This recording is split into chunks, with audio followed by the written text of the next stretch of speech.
শেষমেশ এবার বিয়েটা ভেঙেই দিল আর্য।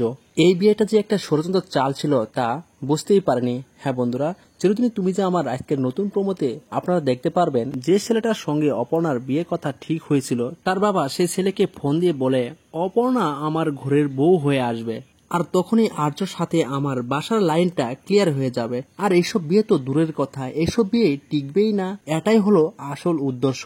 আর তখনই এইসব কিছু আড়াল থেকে শুনে ফেলে আর্য। তখন আর্যর মনে অনেক ক্ষোভ এবং অভিমান জমতে শুরু করে। এরপর সঙ্গে সঙ্গে আর্য ওখান থেকে অপর্ণাদের বাড়িতে চলে যায়। এরপরে আর্যকে দেখে অপর্ণা ও আনুষ বলে ওঠে, আপনি কি কিছু বলবেন? আর্য তখন বলে ওঠে হ্যাঁ।